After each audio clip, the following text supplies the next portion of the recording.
Yeah, good afternoon and welcome to Maiyegun's Diary and to the program.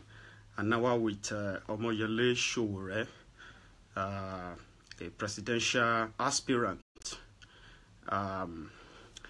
in Nigeria. So the publisher, Sahara Reporters, the online medium that you all know. So people have been asking, yeah, one sec. One sec. I'm trying to bring on our guest. So, Mr. Sowore is going to be with us, in a minute.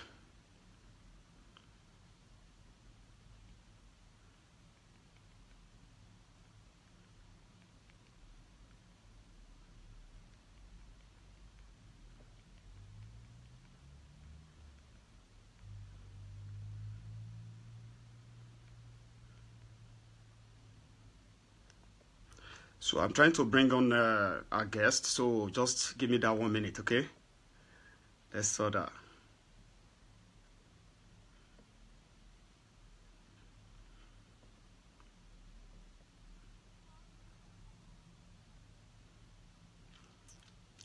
So let's share the broadcast as well while we wait for our guest.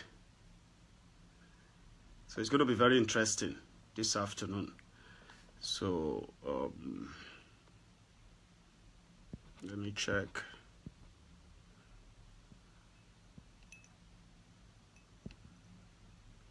Yeah, let's hold on.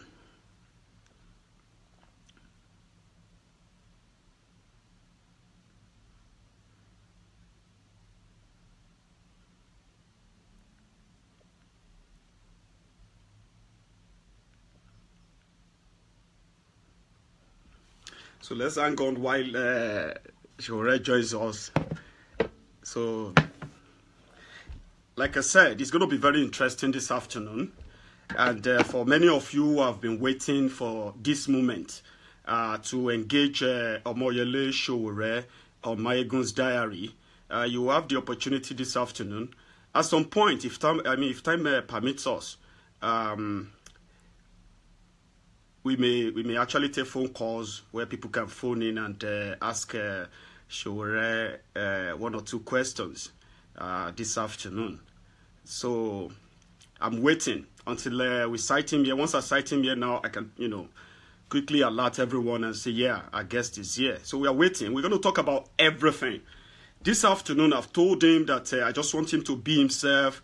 I don't want him to be politically correct. I just want him to, talk to us and tell us what are his ideas about, what Nigeria should look like many of us would always, post. So it's going to be interesting. Once he joins us now, then that will be us. 1 sec. Okay.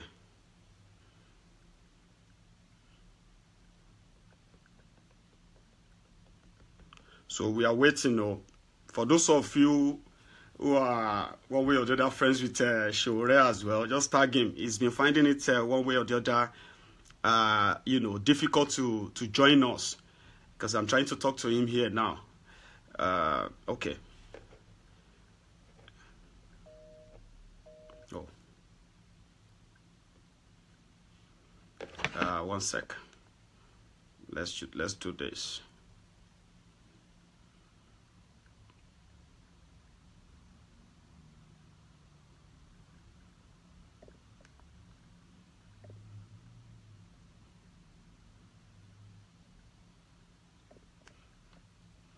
Yeah, that's true. So just let's hold on,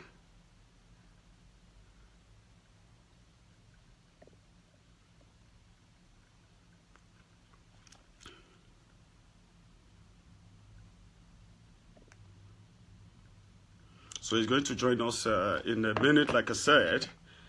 Let's keep sharing this broadcast to invite our friends, everyone, young people who are supposed to be here this afternoon. This is going to be one of the greatest moments of this movement.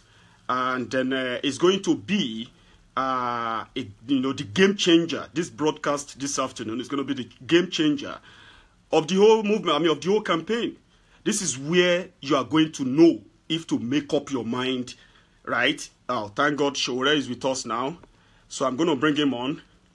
So you will make up your mind if you are going to take back Nigeria or not.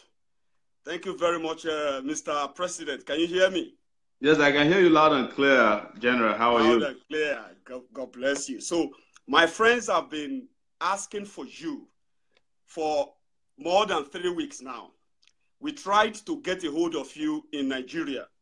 In fact, in order to bring you closer to us, to get one or two things from you while you are in Nigeria, was that Ikenne program, the town hall meeting in Ikenne, we put together under 24 hours so as to get you closer, but it was just too busy. So I'm glad we have you here now. And then, thank you for bringing me on your show. Yeah, but before we go on, yes. I want you to please share the broadcast on your wall. Most of the time, it doesn't appear straight away. It doesn't appear straight away until, okay. We're waiting on Sowore to join us back again. That's him off. I hope they won't be flagging us again this afternoon. They did that to us yesterday, and I hope they won't be doing that again today. So let me see if I can bring him back.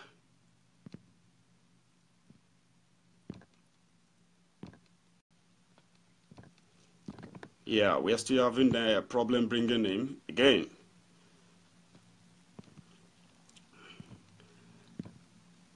So, comrade, if you are watching, just check your screen. There's this image, a camera-like image. Just tap on it or just comment hello or something there, and then I can bring you back on. Thank you. So we don't know if they are going to be flagging us again this afternoon, but whatever it is, today is today. We're going to use this opportunity, we're going to use this opportunity that we have this afternoon to our own advantage. Yeah.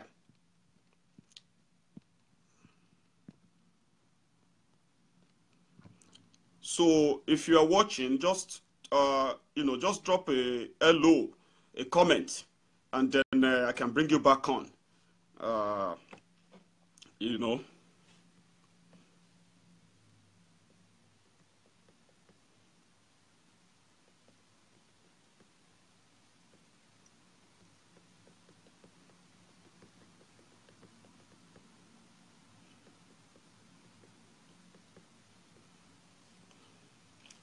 So we are still waiting to reconnect Mr. Sowore back on the loop. So we are still waiting to have him back. Yeah, as I was saying, this afternoon is going to be an opportunity for you. It's going to be an opportunity for me. It's going to be an opportunity for everyone who have to see this video, even after this, to make up their mind and realize that, it is over for the establishment in Nigeria. They have taken us for a ride for too long. And this is the time for you not to do their job for them anymore. We have to do this for ourselves. You see, some of us will have to forget the past.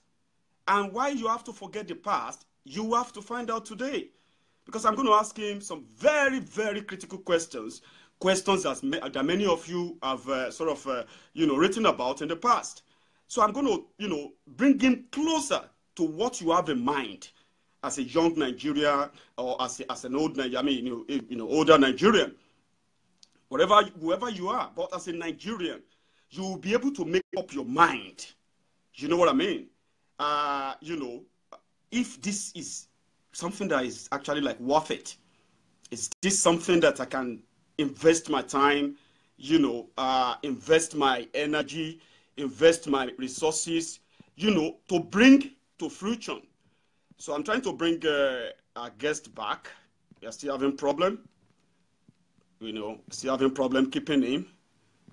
So let's see if this will do the magic. So let's wait for him. Yeah, Mr. President, I don't know why you were cut off. I've always been having problem on my page. I've always been flagged every now and then. So we may be having that, you know. You're right.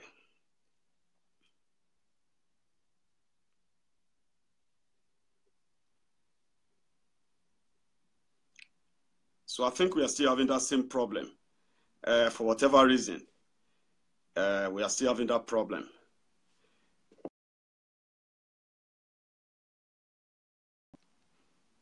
Mm-hmm.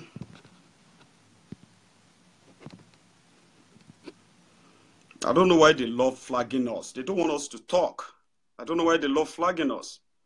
Yes, we're going to talk today, whether they like it or not. So I'm back. Yes, yes. So now let's get started. Yes. You don't need introduction. So that's a long process. At the same time, we don't need protocol. All protocol duly rested. Yes. So we want to get on with the real business of the day. One thing that actually attracted someone like me to what you are doing is this. I've been an advocate of youth involvement in politics. I've always known where our barriers were in politics and the limitation they've set on our path. Yes. No matter how much the dream is, no matter how big or how brilliant your idea is in politics. Are you with me? Yeah. Okay. No matter whatever your idea is in politics, there's this barrier set on our path. And I've always been like, this barrier can be broken. It can be surmounted. So when someone like you, right, who have studied the system, you have been victim of the system yourself, and out of the whole thing, you've come out better, and you've made something for yourself. Now, to now see someone like you saying, I want to lead the country, because we all know that it doesn't take any rocket science to lead any country, to lead a country. Yes. It just needs, we need a sincere person and, someone who is actually intelligent. Intelligence will allow you to bring together eggheads, brilliant people to perform wonder. It doesn't have to be you, but you have to have the ability to utilize resources. So here we are now. You want to be president. I'm encouraged. Yes. Like, who would I support if I don't support a young person who wants to lead the country? So now we want to know the reason why we should take you serious. You've took some steps that are very, very impressive. All over the world, you have been like one way or the other woke. You got us all woke now. So we want you to tell us, let us start from that. What prompted this, right? Is it just a discussion that got taken too serious? Then all of a sudden, we're like, okay, let's see what's going to happen. Then it's getting, how did this started? Thank you very much once again for bringing me on your show. I am a fan of, your platform. I have to say, but never spoken to you before. I am a passionate advocate of good governance, and I have fought for good governance for close to 30 years. Since I was a freshman at the University of Lagos. So I've seen 7 presidents come and go. And I guarantee you that I'm going to see the end of this one that is there now by next year. So, but what prompted me was that I came to the conclusion that for too long, we have been monitoring and reporting on election that brings in the rogue into office, in corrupt people into office. And this time around, I said to myself, enough is enough. We talk every day, those of us who are passionate about Nigeria, who are passionate about the Black race, who are passionate about Africa. We talk about how to change our countries. We talk about how to change our situation. We talk about how to move our countries to progress and prosperity. But we never get involved. We always allow other people to speak for us, to govern for us, and to lead us. Sometimes, and most times, we have been led by blind people. We have been led by incompetent people. We have been led by people who have no intellectual capacity or even physical capacity to govern. And this time around, I said to myself... But people keep saying that, but didn't you see that in 2015? No. when you put your weight behind the opposition at the time? I've always put my weight behind what I felt could bring about change. It is not 2000. Okay. My story did not start in 2015, but maybe for those who just joined Twitter and Facebook in 2014 and 2015, probably because also we don't teach history in schools anymore. So otherwise, some people would have known that I've been doing this for a long time, which is to make Nigeria a better place. And I've challenged people. In 2015, I did not throw my weight behind any opposition. I threw my weight against a government that was misruling the country, a government that I knew was stealing and frittering away resources, a government that I threw my weight behind in 2011 or thereabouts. 2010. In 2010 or thereabout, when President Yar'Adua and his cabal were holding the country to ransom. We threw our weight, I won't say we all threw our weight behind a Jonathan who is a minority from Ijaw land to become the president of Nigeria constitutionally. So we ensured a peaceful and just and fair transfer of political power from a man who came from a majority tribe who was brain dead in the hospital in Saudi Arabia to a man who had a PhD, and we thought we turned Nigeria around. That support brought about the Jonathan presidency, and it brought about Jonathan winning the election, both in the north and the southern part of the country. And as soon as he came to office, what did they start doing? They started doing the same old nonsense that the other people were doing that we had always fought against. So, side of justice. And I've always been on the side of good governance, of democracy, of fairness, and social justice in particular. So this is not something new that I just started doing. And that is why people should understand the reason why I said enough is enough this time around. I'm presenting myself, and we are presenting ourselves, young people, fresh ideas. Now we have as an alternative to the old, ragged, corrupt, incompetent system we have in Nigeria today. And don't let us deceive ourselves. We are the only ones who can we have a movement. Yeah, we have a movement now, because that's where we are going now. We're going to talk about us. Yes. Because this is no longer about Sowore. And that's the point we should be making. And that is the point we should be making. And that's what you saw in terms of acceptance across the country. You know, when we started, they said, oh, you cannot go to the north. We went to Kano. You can't go to the north. We went to Kaduna. You can't go to the north. We went to Abuja. You can't go to the east. We went to Owerri. We can't go to the east. We went to Onitsha. You can't go to the south. We went to Benin. You can't go to the southwest. We went to Akure. We can't go to Awolowo's hometown. We went to Awolowo's hometown. We went to his tomb. You can't go to Lagos. You are even allowed to use your camera. Even though it's not allowed, but you are allowed to use your camera. Well, because, you know, we are product of Awolowo's free education policy. You know, so we have an emotional connection with the person who made it possible for me to be who I am today. To come from a village where I thought the world ended at the end of the village. You know, I didn't watch television until I was 17 years old or thereabouts. I'd never seen TV before. So I don't have TV heroes. I was a child in the village who was helping my father to raise a family of 20 kids. But look at where we've been now. We've been to the end of the world, and we've seen how things work in other parts of the world, and we want to take it home with passion. Now, we have a movement, like I said. Yes. Because you use the word that I actually love, which is us. Yes. You. Yes, so I now want to keep emphasizing that this is not about Sowore at all. Exactly, it's not about Sowore anymore. In fact, if they like, they can buy Sowore out of this, right? It's too late. Replace Sowore with another person immediately. So we have a movement. Yes. We have a movement now, yeah? And most of what people are saying is, oh, they want to lead the country because they are youth. Oh, it's because you can't just say that people should give you this because you are this. Yes. But we are trying to prove to them that no, we don't want you to give it to us. We want to take it. That is. Then people are now asking. Our battle cry is very simple. Take it back. No, we are not begging anybody. We want to take it. We are not begging you to give us. We are not saying give us back. No, it's not give us back. In fact, that was my disagreement with the young people at the time who were particular about you should let us run. We are not too young to run. I said, when you are ready for office, when you are ready to take power, you go for it. You don't ask people to legislate it in the National Assembly for you. You don't ask the president to sign it, because the president doesn't want you to be in position of authority. He wants to continue, even though he has demonstrated that he's incapable, both physically, mentally, and intellectually. But yet, the man doesn't want to leave. The other day, they went to Washington, D.C. They had to go and pump him up in London before they returned him back home again. That is not the country. This is a country. How long do we want to continue like that as a people? So you will put yourself in another lockdown for 4 years, under the same condition. The objective conditions for a revolution in Nigeria is there. And it's for us to do it peacefully. And there will be, this is the last time, by the way, that this will be resolved peacefully. If Nigerians are not allowed to have the progress that they desire and deserve, you cannot predict what will happen next. So people might be thinking about another 4 years. We don't even have 4 years at our disposal because people are yearning to move in the direction of progress and prosperity that is possible. And that is what we must keep talking about. We must keep talking. That's what we want to go and get into now. Let's get into that. Let's get into that. People have been asking, where is Sowore's manifesto? We have naysayers everywhere, right?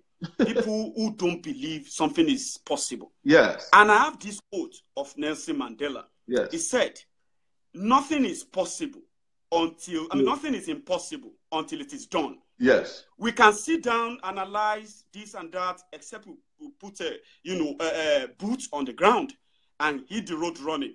And you have done that. Guess what? You know what? Where the breakthrough of this whole thing came from, right? Yes. Was you going to Nigeria and, entering where people never thought, or probably people would have expected you to have this special coverage. Yes. But you just strolled into town, walked about, did your thing, walked out of the town, unscratched, even when the police were trying to harass you. Yes. Do you know what that means? Yes. It means that even those who are scared about these people, you are gradually demystifying them. Even though you have been using your platform to demystify them all this while. Yes. Partially effective. But now you're going there to dare them. And you see the support you got back home. Yes. Now it is time to tell them what you are for them. You have been talking about these things. But this time around, I want you to relate with sorts, streetwise. Tell us how possible these things are. I want to address the issue of manifesto and all of the good stuff. I have in front of me here a document called Nigeria Rising, a manifesto for growth and prosperity. It's right here.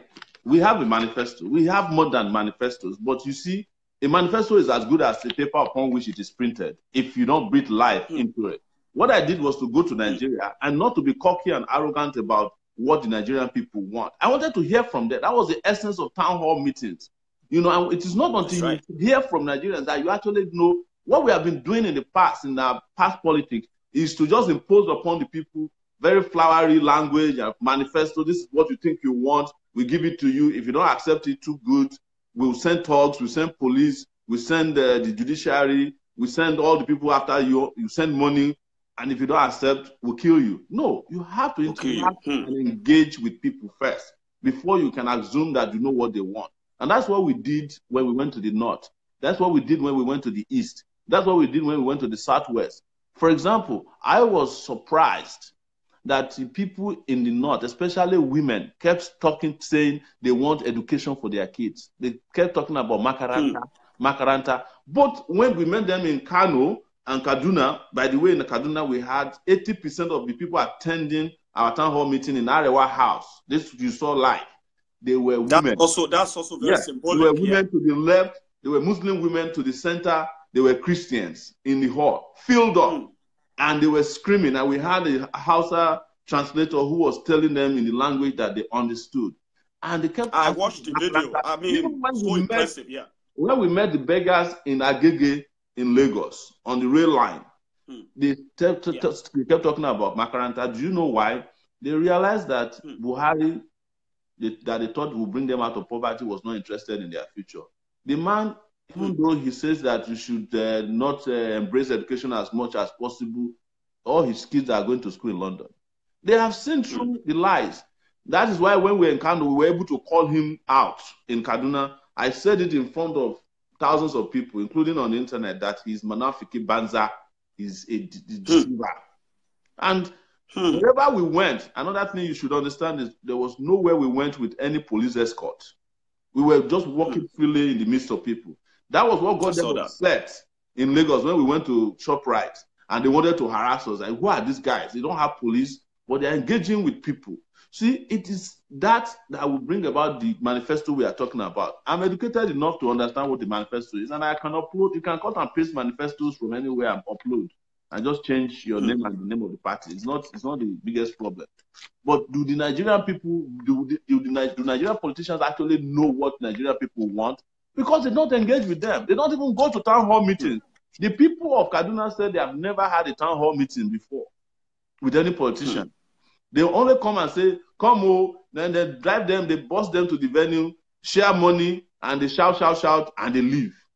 Nobody has ever been allowed to ask the question of Buhari before, to say an ordinary person. Have you ever seen Buhari answer an ordinary person a question? Or has he ever gone to the market in the east before without prearranging with security and all of that? But we were walking around in Owerri. Our hall in Owerri was filled to the brim. And nobody was asking my ethnicity. Nobody was asking my religion. They were just saying... That's another thing. That's why I said, that's why I said we have a movement here. So it's a movement that is overdue. I want to address you as Mr. President. Yeah. You know what? Because I know one thing, right? I'm going to play this video back a year from now. Yes. Right? And it's going to be a gold mine, this particular clip, right?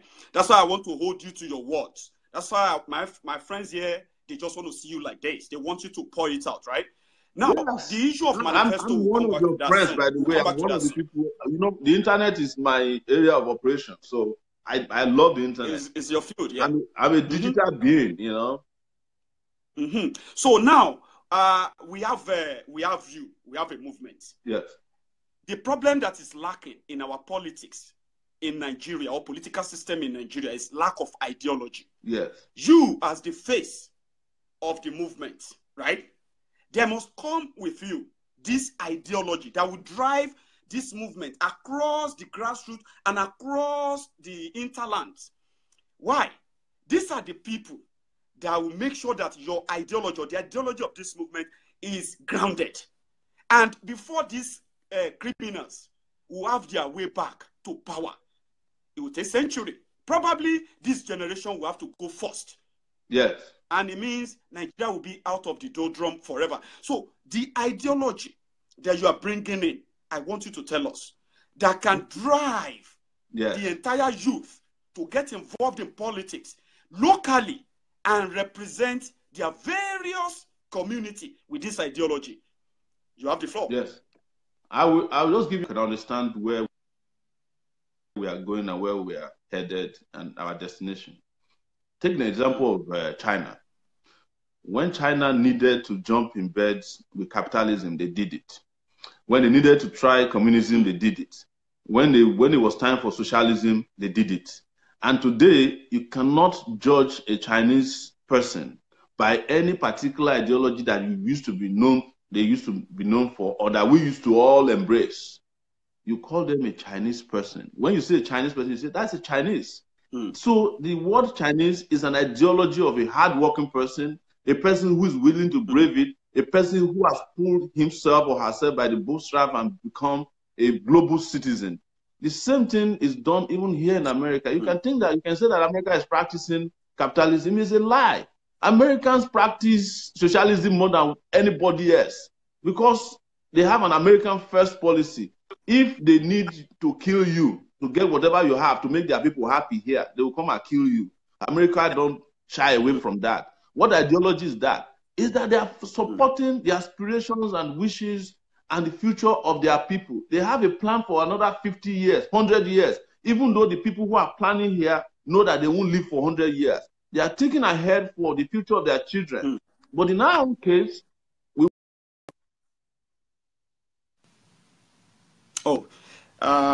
just lost Mr. Sowore there. So let me see how to bring him back. And I believe we are all enjoying the discussion so far. So they have started again. But like I said, we are going to do this today. So thanks so much for keeping up with us this afternoon. And I believe, you've also shared the broadcast yourself. And then invite others that needs to be here today.